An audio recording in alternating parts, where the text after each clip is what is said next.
Good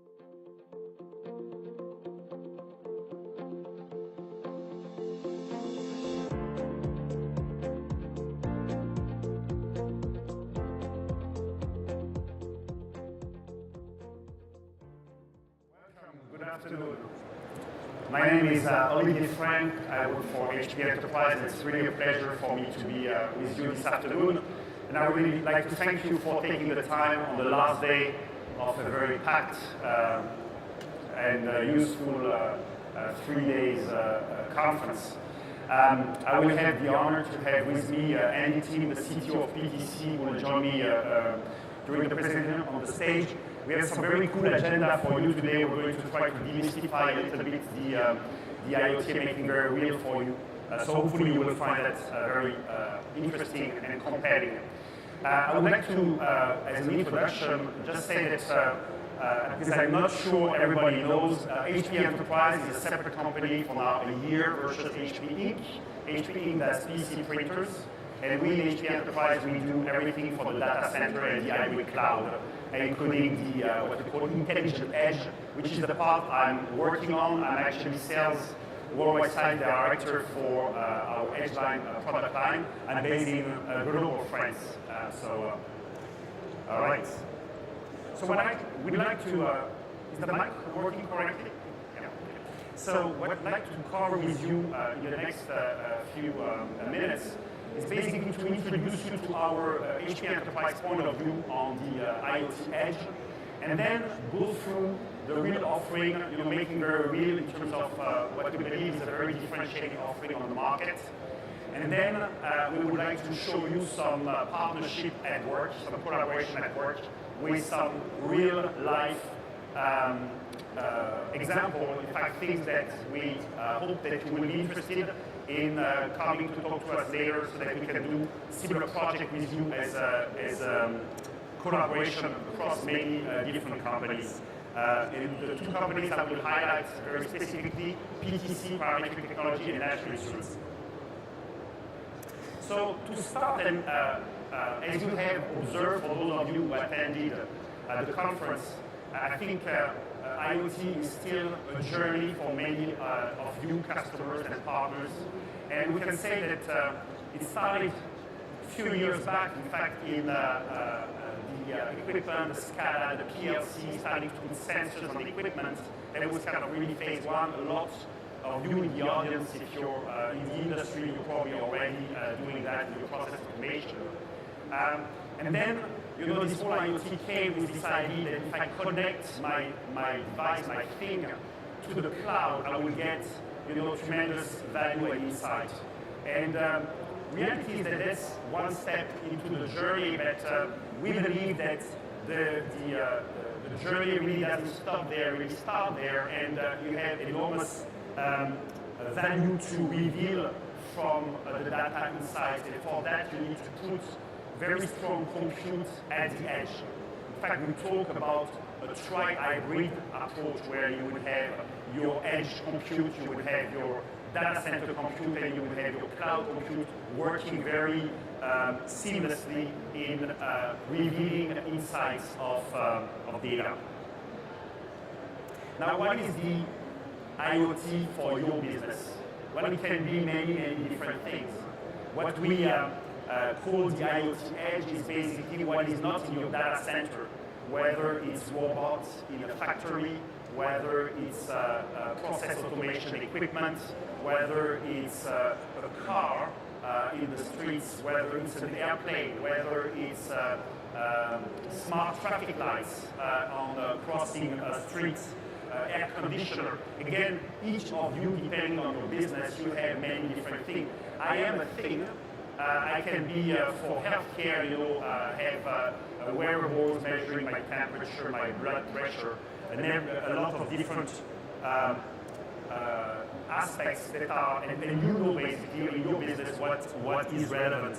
This idea of smart connected devices is basically what we're talking about. Now we have a point of view in HP Enterprise, and we call it the shift left paradigm. And to explain a little bit what we're talking about, we're considering on the left the thing, your devices, your connected equipment. And we have split the model into 4 stages. The first stage is the art of developing sensors and acquiring data. And that's, for example, what our partner National Instruments is very well known for. Stage 2 is aggregating this data and basically doing the analog to digital conversion and then passing it to some kind of early analytics that we do in what we call the stage 3. And then we go into the cloud, the data center for deep analytics. This model of representation is very simple, and we can debate where we put the edge. But basically, the idea is it works both ways. It's like getting data from devices, but it's also actuating or controlling data in a smart way based on the decision to make, like machine learning and things like that. So that's the kind of the control flow of things. Very important in the industrial world. The other dimension is the dimension of real time. When I'm on the left, I'm very much close to real time. I'm at the device. I'm on the machine. That if it catches fire, I don't want to have any delays before it's sent to any kind of control to act upon it. One of our customers, for example, is CERN, the Hadron Collider. They collect gigabytes of data per second, and of course, their time frame, they say, are the nanoseconds. Yeah, it's really very real time. Later, you will see in the demo that we're going to do, we're in a bit less of real time. We're still in the second. The time frame is a second. It's still very real time, but it's a different scale. As an IT player, for us in traditional IT, we consider time 0 when the data hits the network. In the IoT world, of course, this is not the case. I mean, the insight of the data, the usefulness of the data starts when it really gets created in the analog world, whether it's a temperature, it's a pressure, it's a vibration, it's moisture, it's light, all those, this world that is around us, which is an analog world, right? And that's really where the data value resides, and it's also where you have this notion of aging data, right? So depending on our industries, we need to capture data as, let's say, fresh as possible. That's the whole idea, to basically look at this paradigm and try to shift left, to bring more intelligence closer to the creation of the data.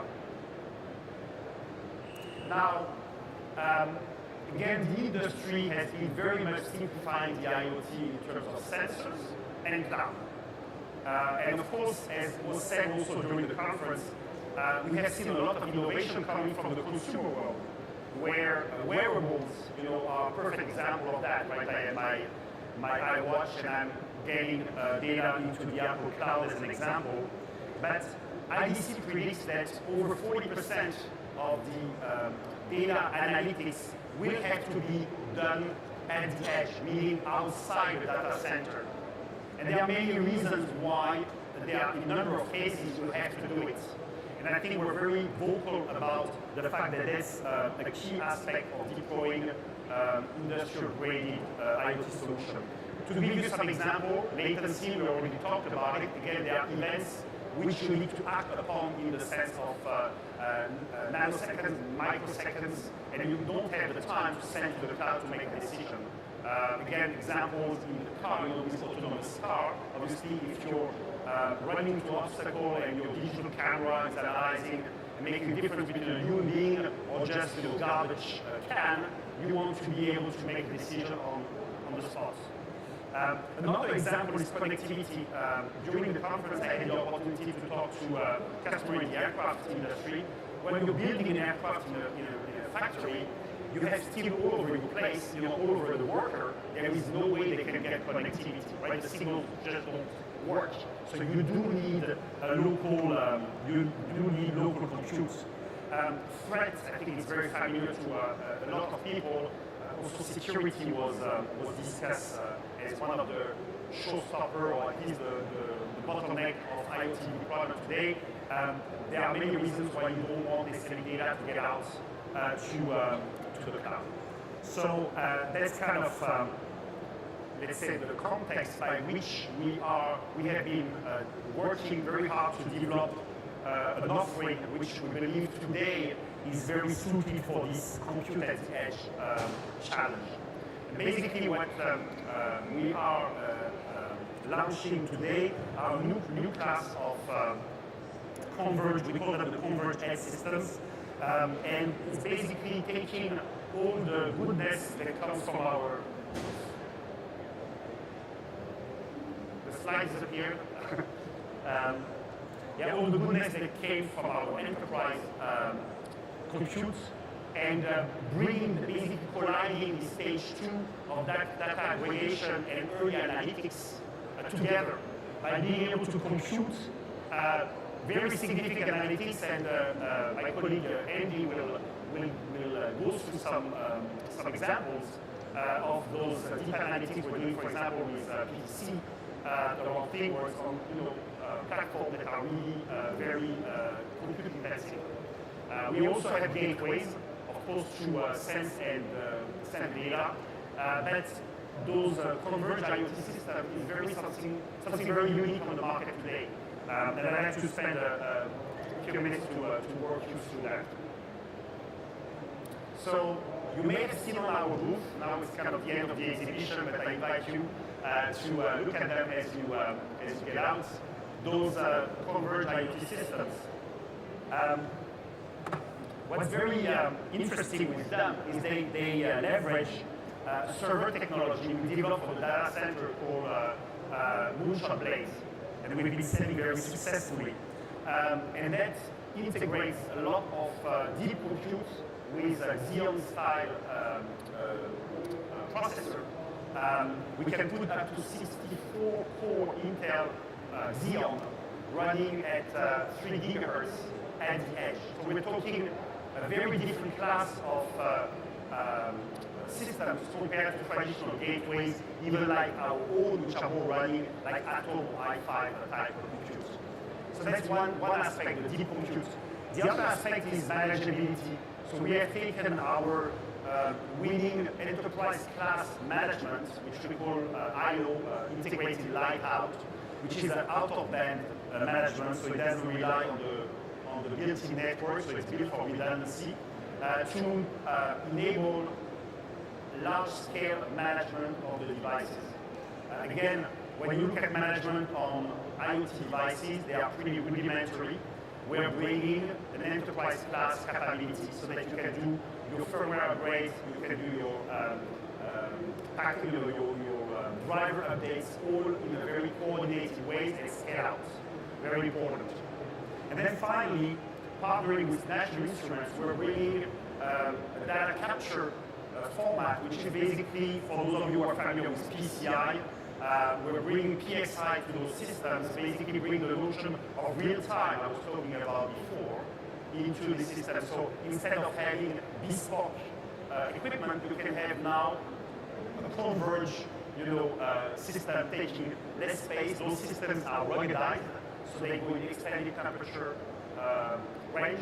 They are capable of taking vibrations, so they can be out in the factory or in a hostile environment, and they can be mounted outside the data center. They don't require a data center. So that's what we call the converged IoT system. And you can see a little bit. I know we don't talk too much about speed and feed, but I think the point here is that the type of compute we're bringing allows to run the type of analytics that will enable machine learning, which will enable anomaly detection, basically allowing manufacturing to save, to increase productivity, and also to reduce quality yield, improve quality. So we have two platforms that we're running those systems. We have a version which is running up to 16 cores, so it's a great platform for virtualization. and it's called the 510. And then we have a version which integrates GPU, which is very useful for just-in-time transcoding, for example, or for visualization. And it runs at 3.5 gigahertz, so it's a very, very serious contender for heavy-duty compute. So that's kind of the story in terms of what we have to offer. Now, what's even a bit more interesting is how do we make that real for you, right?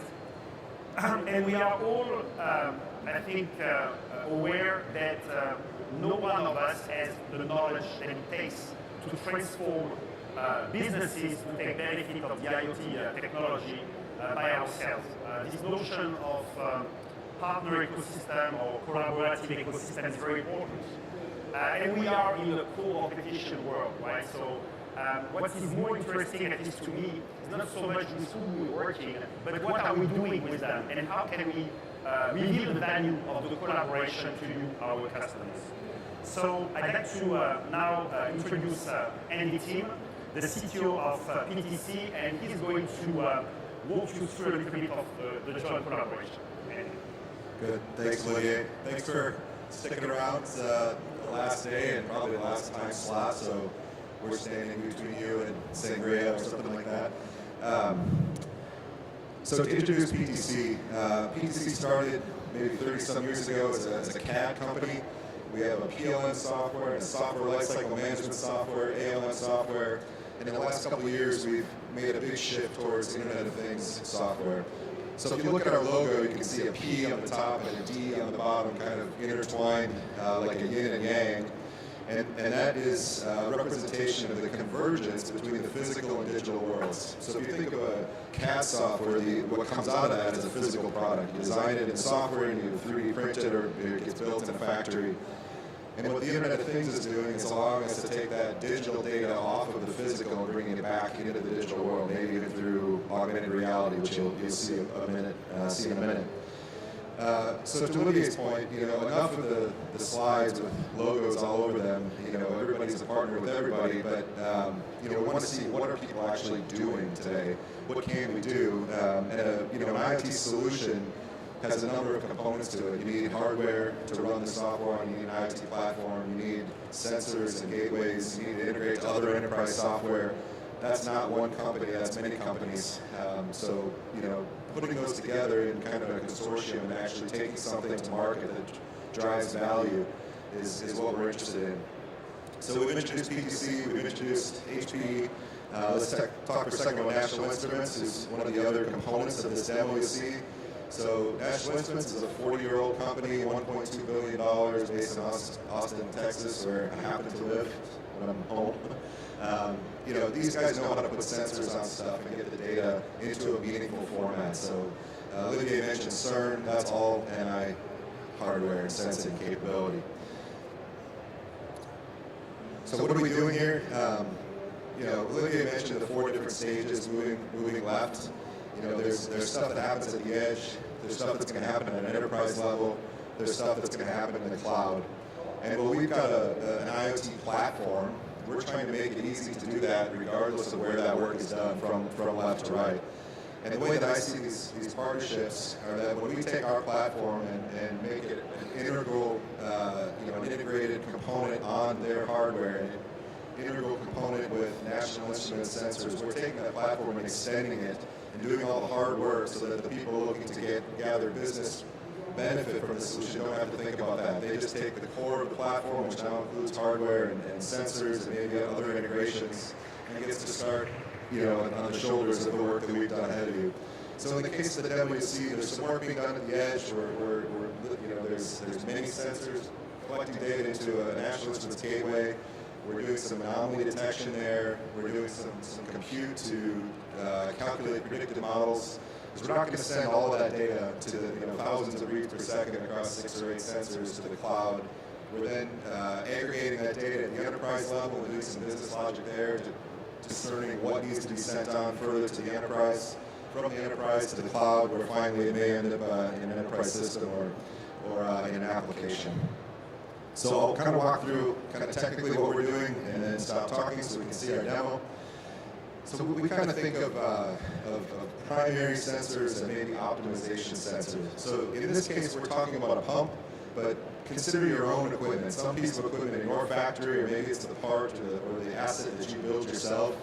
You know, that thing might be hooked up in a factory today, connected to a PLC. We would call that a primary sensing opportunity, and we have Kepler, which is our industrial connectivity set of protocols that can get that data immediately, right now. But to do some of the predictive things that we want to do, that's not enough information. So in that case, we can either talk, to National Instruments to get more sensors out there.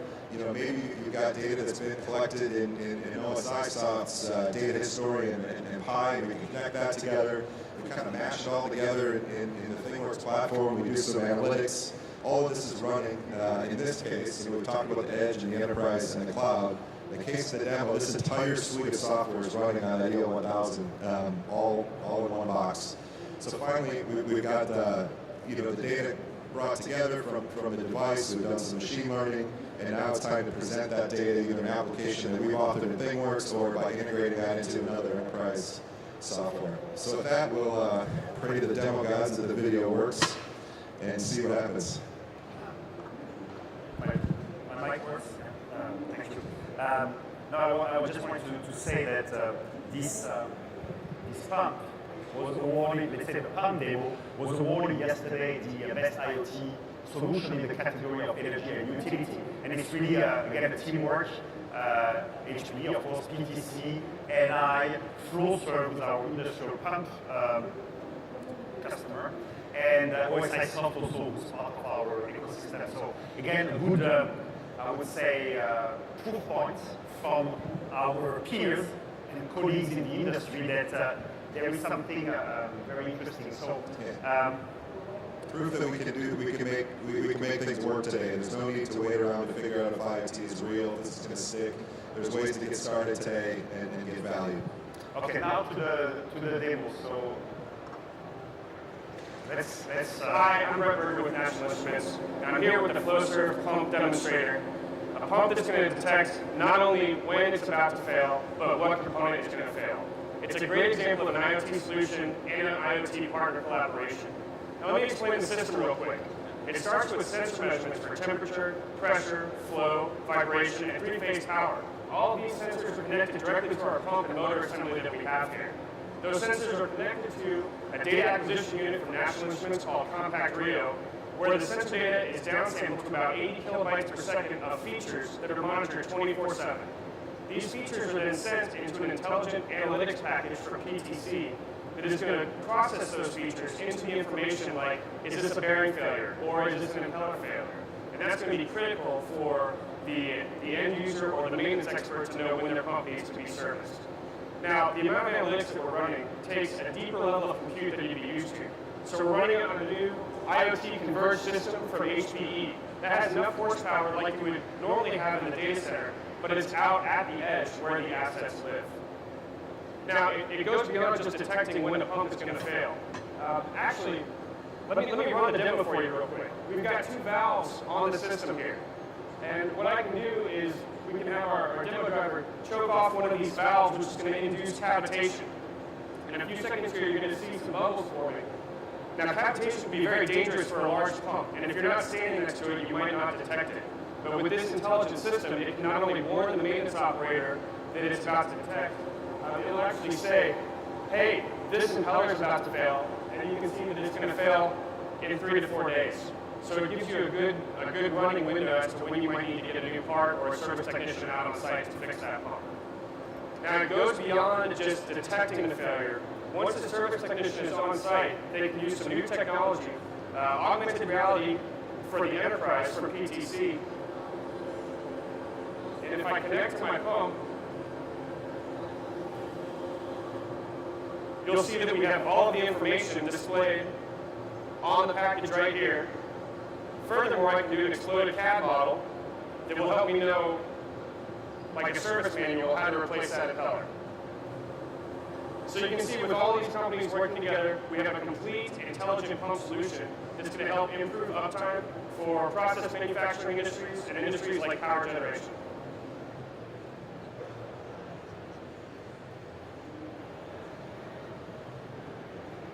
Very good. So the good news is we have time for question and answers, but I'd like to conclude our, let's say, presentation piece.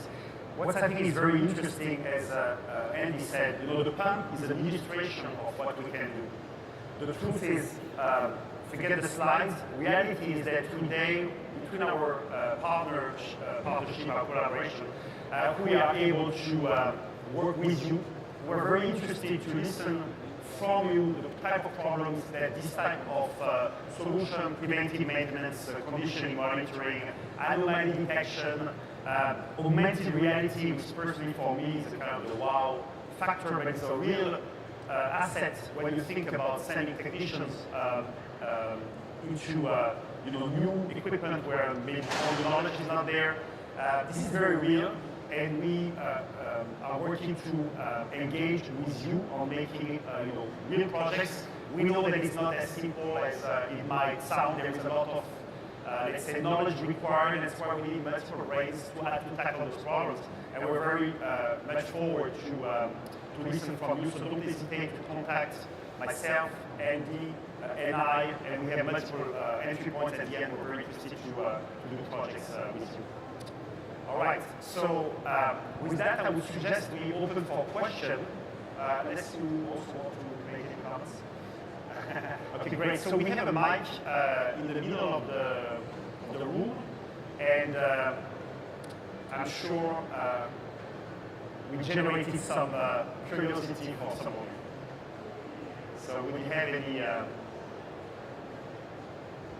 questions?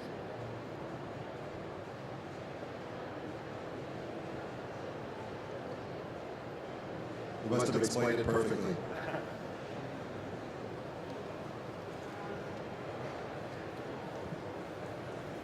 Yes, please. Hey, yes, hi. So I would like to know about the cost and time of doing this kind of thing. Like, so let's say I go to an oil and gas guys. So can you talk about it, like how much the things cost and the ROI expected and time delivered? Yeah, I think there's a number of ways that I could answer that. So in this particular case, the amount of sensors and gateways outweigh the cost of that pump probably by 10x. So this isn't all that practical, but it was a great learning experience and a prototype. And I think that's kind of how we should get going in these IoT projects, is to start with something and learn and iterate quickly. The business value that this type of solution could generate, I think, in the oil and gas industry, it doesn't take too long to kind of count the dollars that are cost when a massive refinery is down. So, the value proposition here is that when something, if you can prevent something from going down, obviously that's important. But when something does break or is about to break, knowing the root cause of that, oftentimes they may fix the bearing first, or fix the alignment of the propeller, the motor to the pump. That makes the noise stop, but the bearing is actually 3 days from failure. So you've caught an unplanned downtime. You caught something, and then 3 days later you have an unplanned downtime, which is far more expensive. So to build a solution like this, I think I don't know if we could quantify how long it takes. Like you're saying, swap out the pump for your own thing. The benefits of this is that the work that we've done in integrating our system with a hardware platform and with data acquisition sensors and the gateways, all of that knowledge is things that you don't need to do over again. So we've got great partners, systems integrators like Sid from Hewlett that have learned with us along the way and are capable of doing this for you in the future and saving you. We like to say we're doing the hard stuff so you don't have to. So thanks for that teed up question. It's a very good tagline.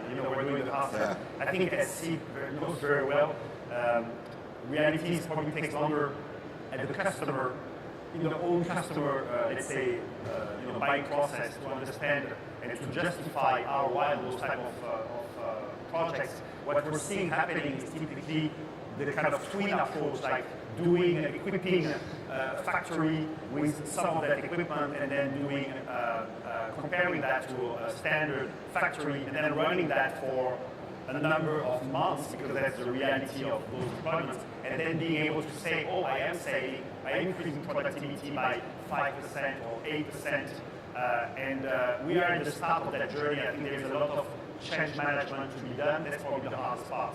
the technology, I think we're doing, as you said, the hard part in the technical way that customers are not moving as fast as we are. I think that's a fair comment as well. I think we have time probably for more questions. We actually have like 15 minutes left, so we're going to have to stay in here and sweat.